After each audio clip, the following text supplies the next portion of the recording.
Welcome to the Stronger Than Steel podcast with your host, Austin Davidson and John Keir, talking Steelers all the time. Now, here's Austin and John. Hello, and welcome back to the Stronger Than Steel podcast. My name is John Keir, and joining me as always is my co-host, Austin Davidson. Heyo. It's Season 3, Episode 54, the Pittsburgh Steelers getting ready to take on the Denver Broncos for Week 12 of the NFL season. Austin, you still have any parting thoughts with last week's miraculous comeback victory over the Jacksonville Jaguars? No, not really. Just that there's kind of a BS thing that happened. Clive Campbell has received a fine of $20,000 essentially for his hit on Ben Roethlisberger in this past game. I think that's a little bogus. I mean, I understand the call, but I feel like the fine is a little unnecessary. I don't know though. Maybe that's just me. But that's really it. Do you have any other thoughts? Well, moreover, the lack of consistency there, because we saw Yannick Ngakoue have quite a similar hit, and he was not fined, nor was he flagged either, and it was a relatively similar, if not more egregious foul of that either. So, in any case, I don't agree with it either, but that is just the reality of being a defensive player in the NFL nowadays. I'm sure you have some exciting news regarding the outside linebacker position that you'd like to report. Yes. Linebacker Ola Adeni has been designated to return from IR. He has 21 days from his first practice to actually put on the roster. For now, the Steelers have a roster exemption until that point. I believe that if they do not activate him, he gets put on PUP and cannot back on PUP basically, and cannot come back for the rest of the year. But yeah, that's probably not going to happen. I think the Steelers are probably going to activate him. Let me ask you, who gets the axe when he does come back? Well, I would have said Zach Banner probably last week, but now with both injuries to Marcus Gilbert and now Matt Filer, even though Matt Filer is questionable, I think that you need to keep Zach Banner just in case. And I think you move over to probably, I'm going to go Marcus Allen. Marcus Allen is, I think, the only player that could really be cut, because Brian Allen at least made the active roster one time this year. I'm sorry. He made the active roster. I meant to say that. Marcus Allen has not played in a game yet this year, a regular season game. He's played in the preseason, but I just think that Marcus Allen gets the cut. I don't think that they I think they would be able to bring him back on the practice squad. Who do you think would get the boot? Well, if they do wait the full 3 weeks, it's quite possible that things are different and Banner would not be needed. But if the decision had to be made right now, it's definitely not going to be Zach Banner. In fact, there's a chance he could be active for the first time all season this week, and we'll get into that in a little bit. But as far as players who I think could be cut, I know we all want Justin Hunter to be cut, but I don't think that's going to happen. I think the likeliest option is going to be either Marcus or Brian Allen, and simply because Brian Allen did not make the initial roster and Marcus Allen did, that tells me that the Steelers hold more value in Marcus, at least at the time they did, because they were not willing to expose him to other teams, and they decided to put Brian on the practice squad instead. So I think if it came down to it, they would keep Marcus and they would waive Brian Allen and try to put him back on the practice squad. But we'll have updates for you regardless. Other NFL news going around the league, Buccaneers tight end O.J. Howard has been placed on injured reserve following an injury he suffered last week, and voting for the Pro Bowl has begun. Do you have an update for the leading vote getters? I know there were a lot of Steelers on there. Oh, geez. Steelers fans are insane. I believe Steelers lead the position for, I believe it is 9 positions. I know they have fullback with Knicks. They have special teams with Knicks. They have running back. No, I'm sorry. They're second in running back with Connor. They're number 1 in wide receiver with Antonio Brown. They're John Bostic is leading linebackers, which absolutely shocked me. Chris Boswell is also leading kickers, which is absolutely just the Yinzer glasses on, and because of how many Steelers fans voted. But There's another one I'm forgetting. There's another number one for position. I can't remember who has it. It's not someone. Oh, T.J. Watt. I'm sorry. Not Vince. John Bostic leads inside linebackers. T.J. Watt leads outside linebackers in votes. So that's who I was forgetting. I forgot that they separated the linebacker position. But yeah, Steelers are high on every single position. All right, and then the last bit of NFL news to talk about was the fact that it was Thanksgiving on Thursday. So first of all, we want to wish all of our listeners a happy Thanksgiving. We hope you all enjoyed the holiday, and we hope you were safe on Black Friday if you decided to go shopping. But let's talk about the games, Austin. Let's, first with the opening game at 12:30, the Bears at the Lions. The Bears led most of the game, but the Lions had a chance. They were driving, or they got the ball back, tied at 16, and Matt Stafford throws a pick six on the first play of that drive. And it looks like the game is over, but he rallies the Lions back, a big run by LeGarrette Blount, and then he throws another interception in the end zone, ending their chances of winning. Just a very tough loss for the Lions. Yeah, Eddie Jackson is just so good. He's developed so great in his second year.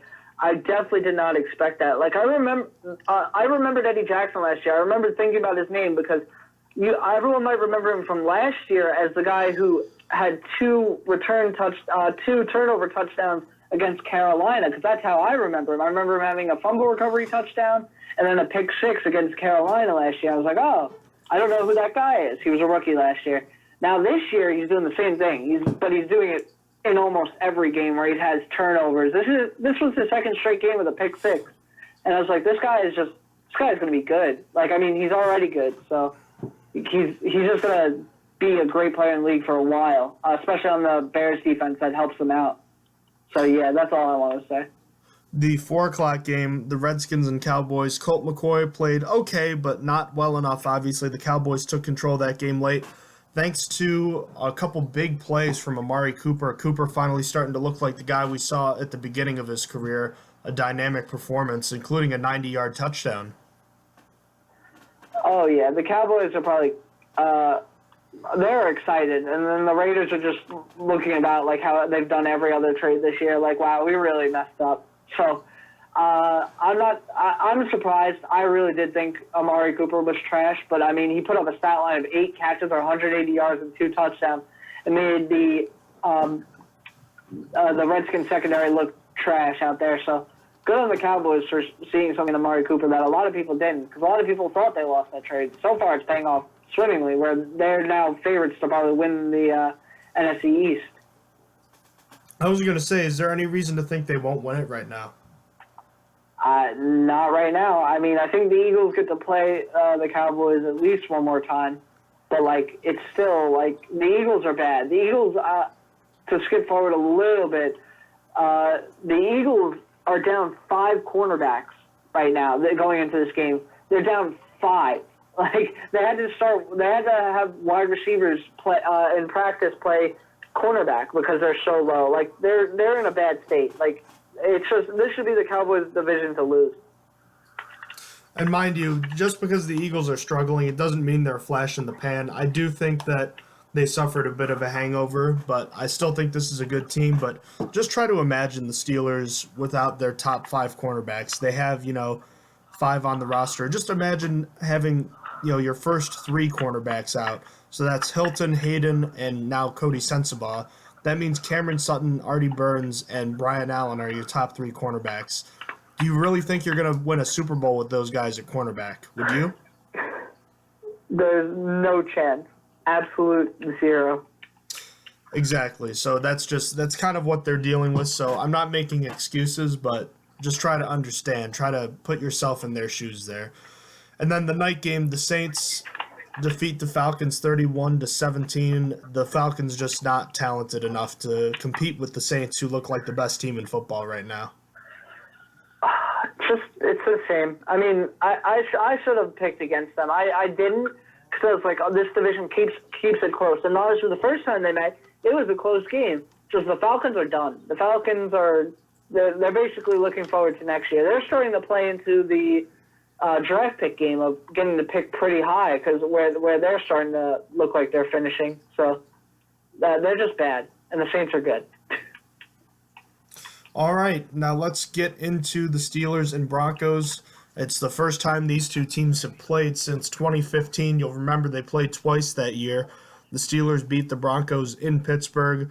Ben Roethlisberger became the first and only quarterback that season to throw for 300 yards on that defense. And then they met again in the playoffs. Sans Antonio Brown and Ben Roethlisberger with a shoulder injury. The Broncos prevailed, as the Steelers also started Fitzgerald Toussaint at running back with D'Angelo Williams and Le'Veon Bell unavailable. It's been a few years, but these teams are relatively similar in identity as far as who is still leading them. But I guess first let's take a look at the injury report. We already talked a little bit about Marcus Gilbert. He's going to miss his 5th consecutive game with that knee injury. Stephon Tuitt will miss his 2nd straight with an elbow injury, and Matt Filer is questionable with a pec injury. He did not practice on Wednesday, and he was a limited participant on Thursday and Friday. I guess it's not really a question. It's still kind of a question on if he's going to play, but I guess what would you rather have? Would you rather have a Matt Filer who's less than 100%, or would you rather have a Chuks Okorafor at 100%? It's just a really hard question because I think we kind of wanted Chucks to start when Marcus Gilbert first went down. Obviously, I mean, he was a 3rd-round pick. He didn't. The Steelers probably didn't want to throw him out there, just left to dry. But like the fact that they went with Filer instead, kind of just says something. Like they wanted to let him redshirt this season. So I'm not sure. It's also complicated because of Filer's injury. Like personally, maybe a lot of people would probably say ankle for offensive linemen. I think pec is one of the worst injuries you could have because obviously your pectoral muscles are used for pushing. And that's like, if it's going to hurt him every time he tries to go to block, like, that seems like a bad injury to have. It's honestly just, it's a hard question to answer. I don't really know who I want. Because, I mean, there's the way that the offensive lineman is played, he might just end up hurting himself even more going into this game. So maybe that's something to consider, too. Do you want Matt Filer hurt going forward and being forced to start Chukwuma Okorafor until Marcus Gilbert comes back? And we have no idea when Marcus Gilbert's coming back. There's no timetable, so really don't know. I think right now I actually am leaning towards Chukwuma Okorafor. I feel like it's a hard call. What do you have for that situation? The thing about muscles, as you know, is that they really just need time to heal. And he'd be okay because they'd give him, painkillers. He would be okay, but the idea is the long-term health thing, and it's tough because you want to win every game, but the real question to ask is Matt Filer at, say, 70-75% better than Chuks Okorafor at 100% in your mind? I don't know. That's obviously something only the coaches can answer, but, that's what it comes down to. Either way, the game plan is not going to change for the offensive line no matter who's starting. But I think it's important to keep in mind. I kind of want to see Chuks, just me personally.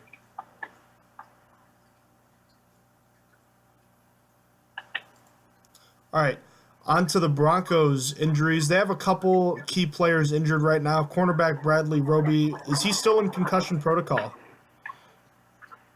Yeah, I think so, but I'm confused. He had a full practice on Friday, so I'm not actually sure. I thought he was in concussion protocol still, but I'm not exactly sure anymore. That could be, I believe that's the last part of the concussion protocol, so he could be out of it by now.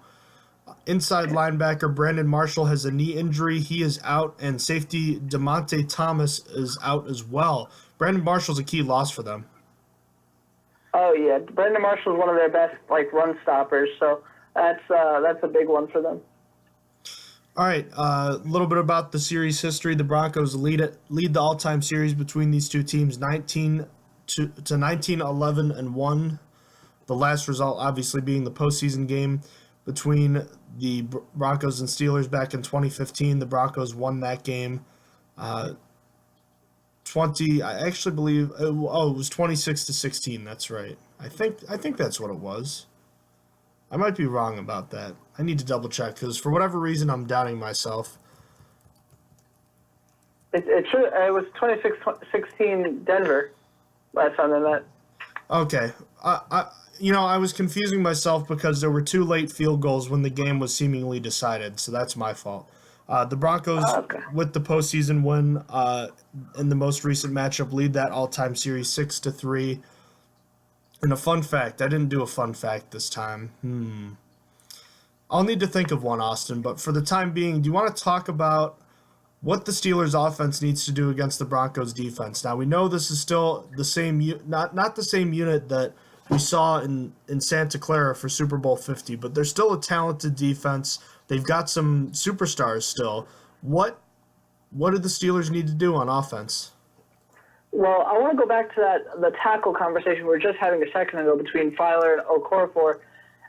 It's going to be interesting, regardless of what happens. We already went over this. That position is going to play predominantly against Derek Wolfe and Bradley Chubb. That's almost getting baptized by fire. And then you add that Von Miller switches sides quite a little bit.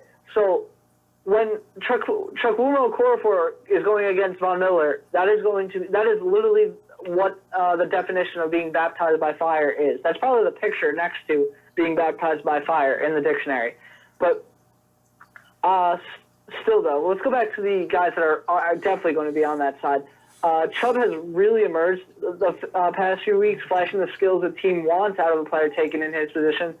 Right now, it seems like a great pick for the Broncos. I mean, I still think that they should have went with Quentin Nelson, if I'm being completely honest with you. But still, Bradley Chubb is playing really well.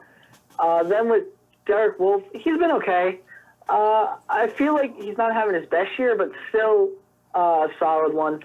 Even if Chucks is getting the start with Filer's injury, it's going to be rough as that pectoral muscle. I'm sorry.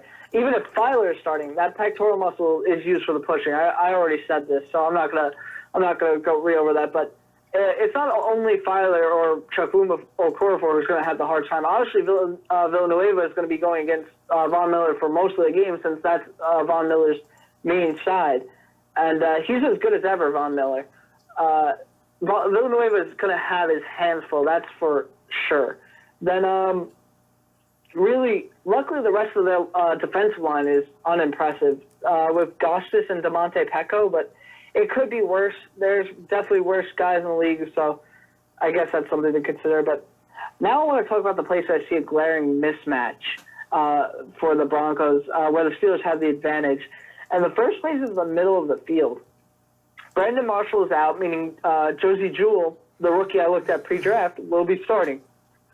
For those that don't remember or didn't listen to that podcast, Jewell's biggest problem was his speed, as he ran a bottom 5 40 time of all the linebackers from this draft class. I think he ran the second worst, only behind Tegray Scales, but I would have to go back and double-check that. But to make up for it, his understanding of the game is exceptional, and Jewell is ranked as one of the top linebackers from this rookie draft class, according to Pro Football Focus, despite being drafted in the 3rd round.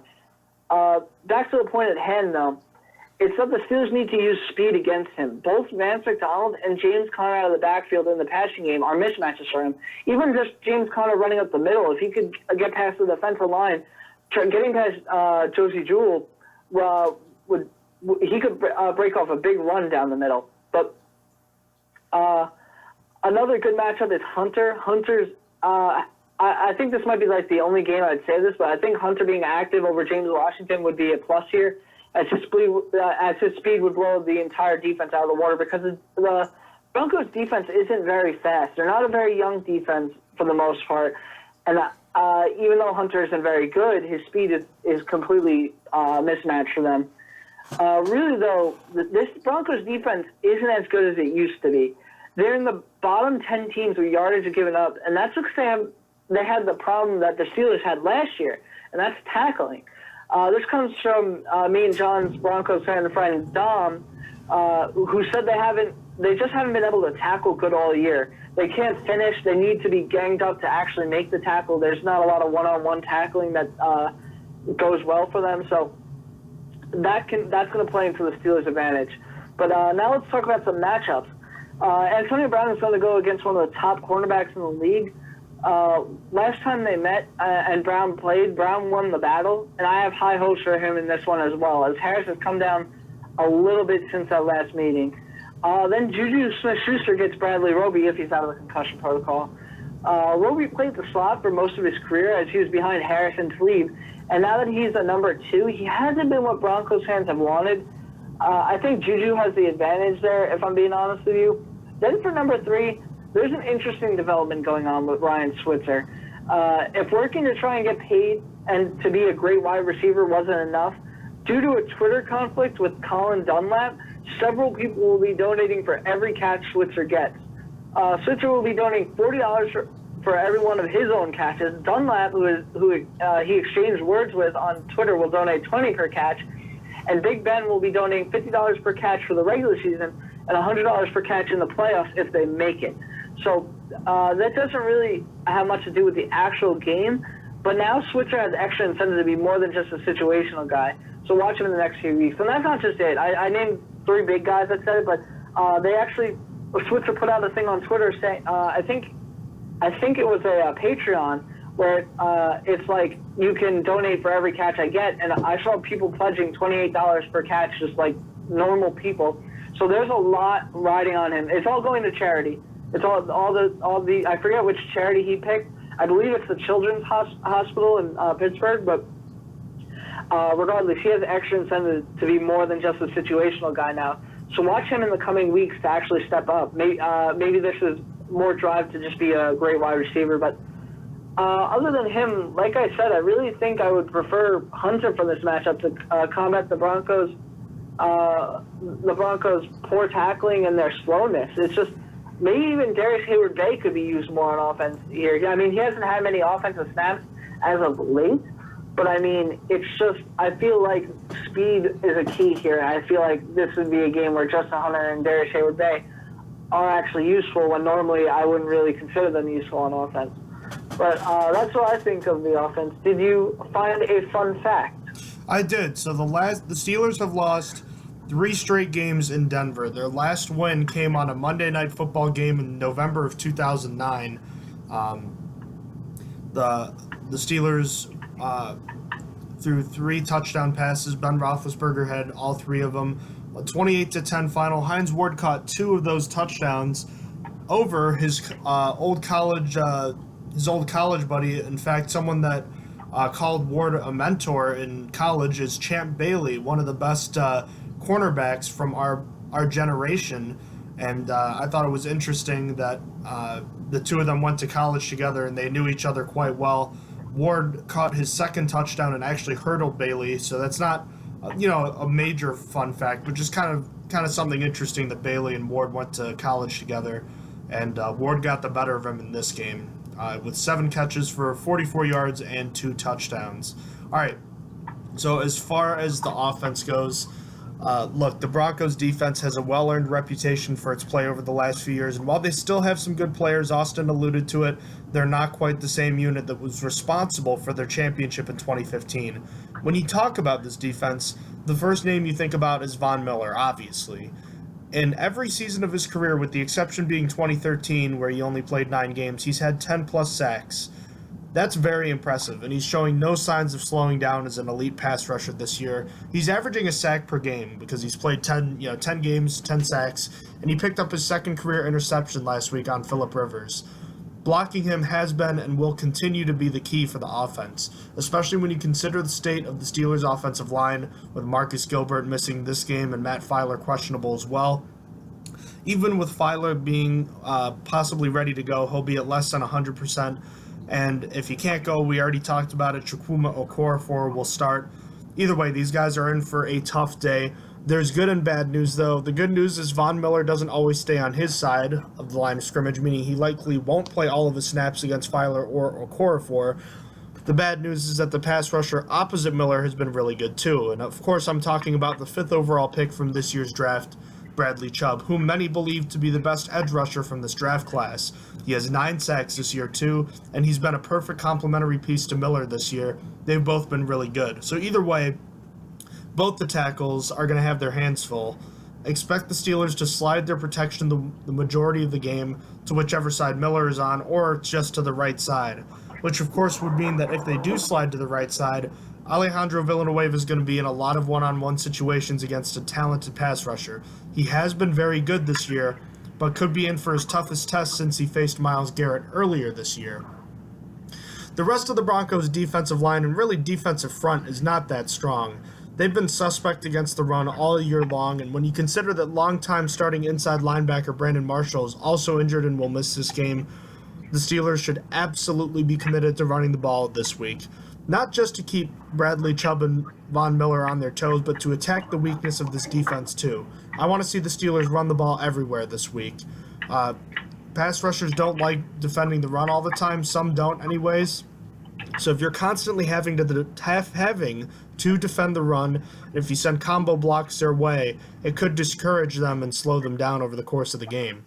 The secondary, as we know, is still headlined by Chris Harris, as Austin said. He's enjoying another solid season. He's tied for the team lead with 2 interceptions.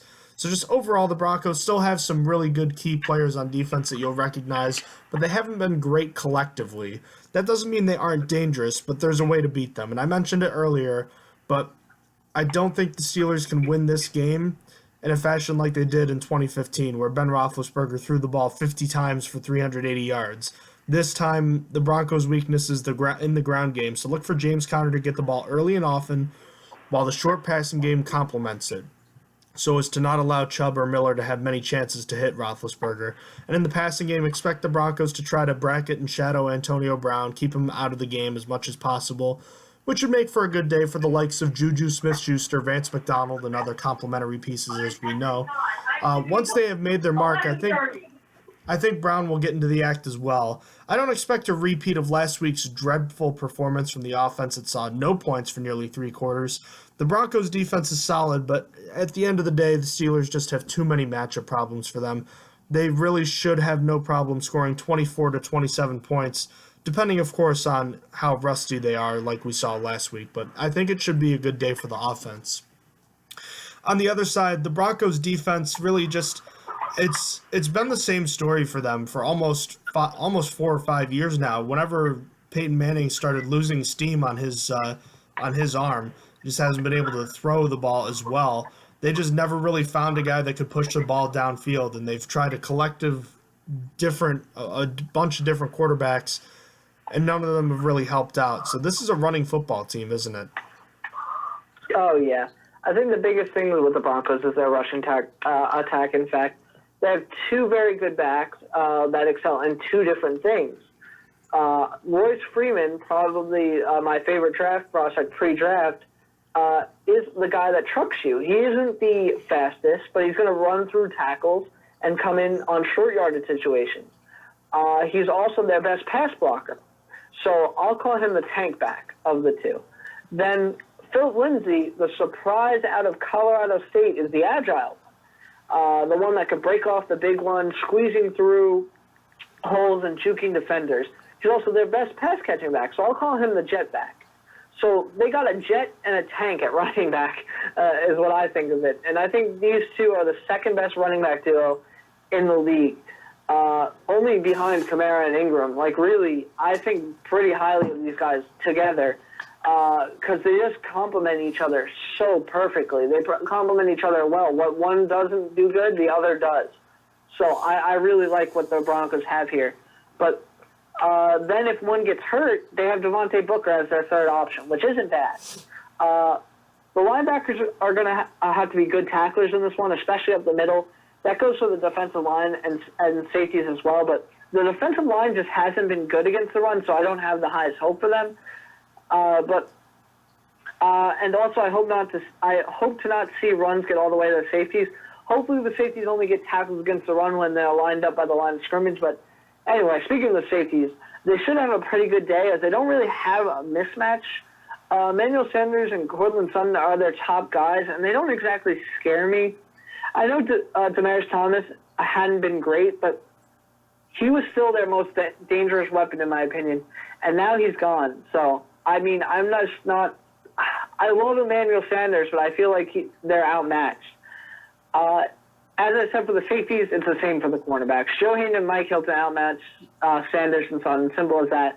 They don't really have a number 3 wide receiver. I mean, they have Deshaun Hamilton, but he doesn't really have that many catches. Their next best receiver is actually probably their tight end. I hate this tight end, and it's unfair. I'll say it every time his name comes up. His name is pronounced Hireman, and I always look at it and want to say Hewerman because that's how it's spelled. But for some reason, it's pronounced Hireman. But he has the 3rd most receiving yards on the team with Demaryius Thomas gone. So, again, the linebackers are going to be very key in this one. They usually match up with tight ends in coverage. At least I feel like that. Now let's talk about pass rush. For the line I thought they had, they've only given up 24 sacks, which is tied for 11th in the league. With all the injuries they've gotten and how bad they were last year, this is impressive to me, even with all the holding calls they get. Still, though, they lost Paradis for the year, which is their best lineman, then lost Garcia last week, which was his backup. They also lost starting guard Leary a little bit earlier in the year. So, overall, they're still holding on well for all their problems. Regardless, the Steelers' number 1 sack defense should still be able to capitalize. Jonah Hargrave will get to go against the backup center for the 2nd straight week, and we saw how he was last week, so hopefully he can keep that up again this week. That's really all I have to say about the defense. What say you about the defense? Well, I already talked about, Peyton Manning and the Broncos just not being able to throw the ball for much effectiveness in the past few years. We remember they didn't extend Brock Osweiler after Peyton Manning retired. Trevor Siemian became the quarterback. He never panned out, and now here's another castaway in Case Keenum. And to Keenum's credit, he's had a solid NFL career as a backup and a spot starter, including really good and a memorable 2017 season last year with the Vikings. But 2017 is looking more and more like a flash in the pan. I know the Broncos' weapons and offensive line have not been great like the Vikings were last year, but Keenum just isn't a dynamic quarterback. So what does this mean for the Steelers' defense? Well, if you couldn't tell by the Broncos' great rushing statistics, let me tell you, they're really good at running the football. In fact, they're a top 10 rushing offense with Phillip Lindsay and Royce Freeman, as Austin mentioned, 2 unknowns really, relatively anyways in the case of Freeman. Both have 5 touchdowns this year and have been the driving force of the offense. Stopping them will be the key for the defense this week, and you lined it out pretty well when comparing the 2 backs. But if you want an analogy for how they run with the ball in their hands, here's a good one for you. Royce Freeman is kind of like Le'Veon Bell. He's not going to break off these big runs, but he's more the consistent, 4 to 8 yard run every time he gets the ball kind of guy. He'll wear you down over the course of the game. Phillip Lindsay is the explosive guy, the guy that's going to have some bad runs, but he'll hit you with a few 15-yard running plays as well. They're both dangerous and really determine how well the offense perform. So I guess Lindsay in that case is more like James Conner is what I'm trying to get across. But they're both really good in their own ways, and how they play is going to be a huge factor in how well the Broncos offense plays. The offensive line has held up pretty well too. You touched on their sacks against numbers. They haven't been that bad in giving up pressures either. And we talked about how the Steelers really, when it comes to their ground game, it's just, their running backs are good, but it's the offensive line that's making holes for them. It's going to be similar to last week for the Steelers defense. They know that the opposing team is going to be running the ball a lot. Can they stop the running game? And as far as the passing game goes for the Broncos, it's been lackluster. And now without Demaryius Thomas, the focus has shifted to Cortland Sutton, the rookie from SMU, who has flashed with some big play potential. And he has gotten better as the years progress. Tight end Jeff Tyerman, as Austin mentioned his name, has been sneaky good this year too, posting numbers similar to what we expect to see from Jesse James. He has 29 catches for 237 yards and 2 touchdowns. Not great numbers, but solid numbers. The top target, though, remains Emmanuel Sanders, the former Steeler. Believe it or not, Sanders is tied for the longest tenured Bronco on the offensive side of the ball, one of the few holdovers remaining from the 2015 Super Bowl champions. At the age of 31, Sanders is enjoying a nice bounce-back season, having already surpassed his 2017 totals for receptions, receiving yards, and touchdowns. Yeah, he's not the same explosive player he was 2 or 4 years ago, but he's smarter, and he's still the Broncos' top receiving threat. The Steelers have always made stopping him a priority in past games with varying degrees of success. If he can be stopped, I really like the Steelers' chances in this game. But really, at the end of the day, it's all about stopping the run. If the Steelers can slow down or stop the ground game, they'll have a really good chance to keep the Broncos under 20 points, which, as we know, is kind of the watermark for the Steelers' defense. If you let them run the ball effectively early, it'll set up the play action for Case Keenum, and he'll use that to his advantage. Just plain simple, cut and dry. And then as far as special teams go, there's not a ton to say. The Broncos' return game has just been inconsistent on both kick returns and punt returns. They have one kick return that's gone further than 25 yards by Philip Lindsay this year. The rest have been relatively pedestrian. The punt return unit has been even less impressive. They've had 5 different players return punts this year, and only one, Deshaun Hamilton, has averaged over 8 yards a return. He has 3 punt returns total this year. And now a free agent, Adam Jones, hurts the statistic a lot because he has 10 returns for a whopping 25 yards. But even without him, the punt return unit has not been anything special. As far as the specialists themselves go, Brandon McManus is having another solid year. He's missed 3 kicks, and his percentage is kind of down, but all 3 of his kicks have come from 50-plus yards out, so I wouldn't be too frustrated with that. New punter Colby Wadman is having replaced Marquette King, who's on the IR. He's averaging a pedestrian 43.6 yards per punt and a net punt of 38.3 yards, which is below average even by Danny Smith's standards. Anything else you wanted to add to the special teams talk here? No, I think you covered it pretty well. All right, then. Let's get into our keys to the game. So give me both of yours, Austin.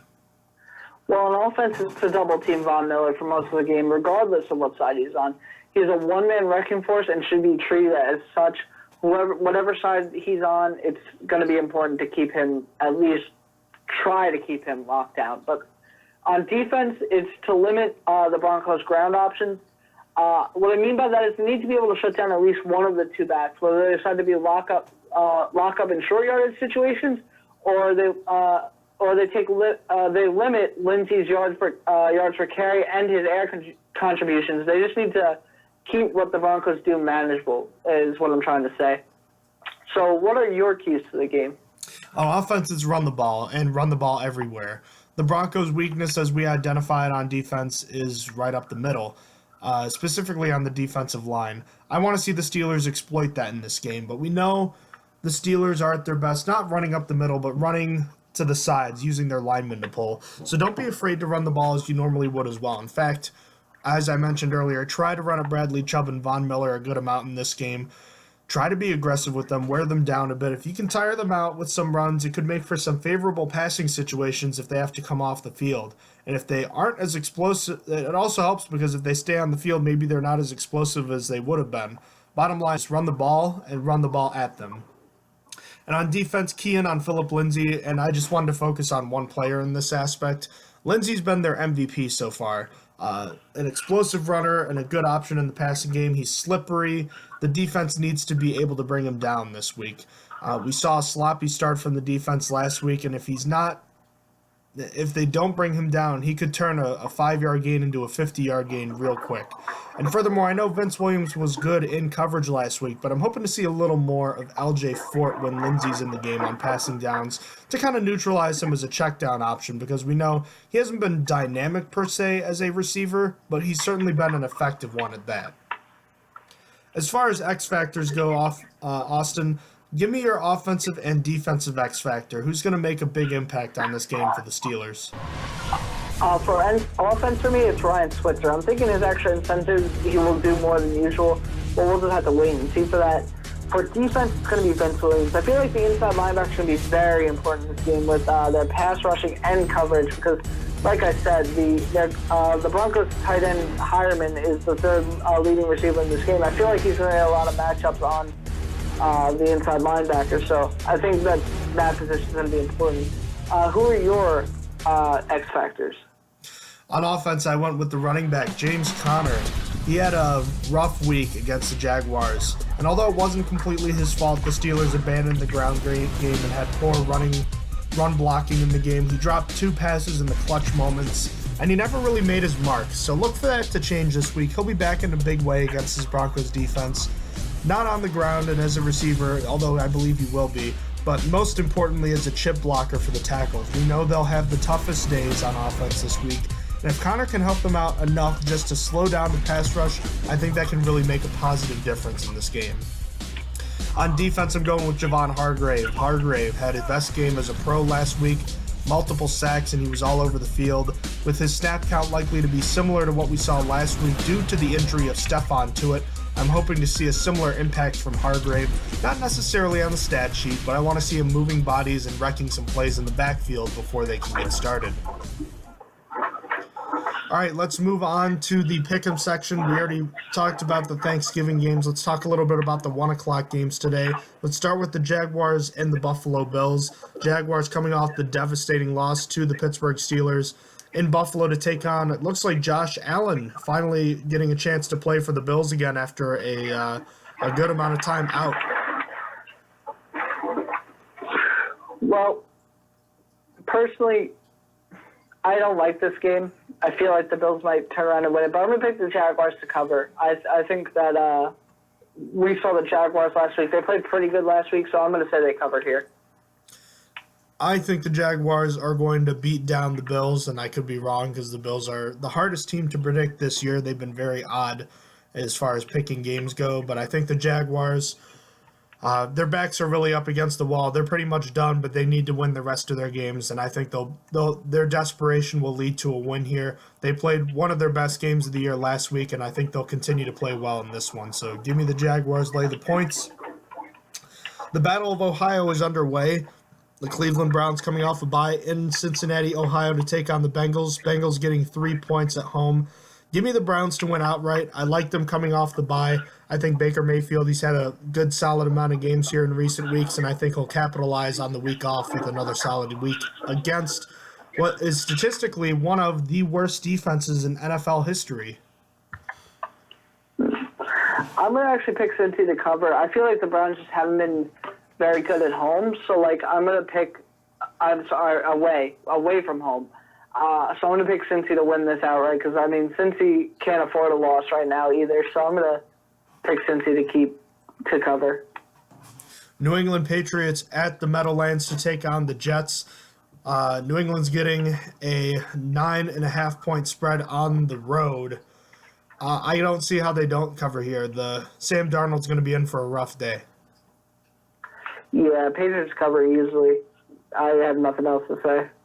New York Giants at Philadelphia Eagles. The Eagles -6. A lot going on with the Eagles right now, but I'm actually going to take them, lay the points.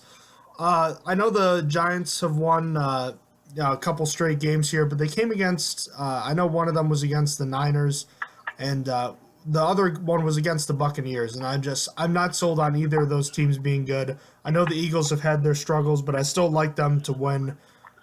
Maybe not by a ton, but win by at least more than 6. So lay the points for the Eagles for me. I'm going to go with the Giants +6. I feel like losing 5 of your top 5 cornerbacks for this game, that hurts. That hurts when you're going against Odell Beckham and Sterling Shepard. I know the Giants suck, and I typically choose against them, but you're essentially playing a bunch of practice squad guys that you got off the street just because you needed a body, and that's against Odell Beckham. I think that the Eagles still win, but I think the Giants keep it within 6. 49ers at Buccaneers, another tank bowl possibly. The Buccaneers have been so bad the last few weeks, constantly changing quarterbacks. They're in disarray. The 49ers on the road. Tampa's getting 3.5 at home. Is that going to be enough? I don't know. I'm staying away from this one if I'm a betting man, but I'll take the Buccaneers to cover in this one. I have no basis for that pick. I'm taking the 49ers to win. I just feel confused. I thought that the Buccaneers were a better team than the Giants last week, and then I was just let down by the Buccaneers defense. The Buccaneers defense is just another kind of bad. So I'm going to pick against them, and I'm going to pick the 49ers to win. Seahawks at Panthers has the feeling of another desperation game. The Seahawks did come off that win on Thursday night against the Packers, but their backs are still up against the wall. And the Panthers, after looking like maybe the third best team in the NFC, have lost 2 straight, and they're getting 3.5 at home. I don't know. I think the Panthers are kind of sneaky good at home, and the Seahawks are kind of sneaky bad on the road. So lay the 3.5 for the Panthers for me. I'm going to pick the Panthers as well. You know how I always pick against the Seahawks, so I'm going to keep up with that trend right here and pick Carolina to win in a desperation game because they're falling very far behind the Saints now. Raiders at Ravens. Baltimore minus 10.5 against John Gruden's squad. I think Lamar Jackson is going to keep it up. I know they don't want to run him, 27 times every game, but the Raiders' rush defense, I might want to run the ball 27 times against that. Give me the Ravens. Lay the 10.5. Yeah, I'm picking the Ravens to cover too. The Raiders are just a bad team. Ravens cover. Cardinals at Chargers. The Cardinals, they haven't been all that great this year, but the Chargers coming off a disappointing loss to the Denver Broncos last week. Chargers still getting 12.5 in LA this week. Give me the Chargers, lay the points. They've got a good defense, and it's only getting better with Joey Bosa coming back. The Cardinals' offense has just been overmatched this year, and that's not going to change in this one. I'm actually going to pick the Cardinals plus 12.5 here. I feel like the Chargers typically keep games closer than they should be, so I'm going to pick the Cardinals plus 12.5 because that's a big point spread. Dolphins at Colts. Indy's getting 7.5. 2 teams with similar records, but I feel like they're going in opposite directions. Give me the Colts to cover. I'm also going to pick the Colts to cover. I think, like you said, the Colts are trending upwards, Dolphins are trending down. So Colts cover. Sunday Night Football, Packers at Vikings has the feel of an elimination game. Minnesota minus 3.5. I originally was thinking Vikings in this one, Austin, but then someone made an analogy, and I think it's spot on. Kirk Cousins is Andy Dalton, but he plays in the NFC. Do you like that analogy? I do. I feel like because the biggest stat that matches Kirk Cousins with Andy Dalton is how they perform in primetime.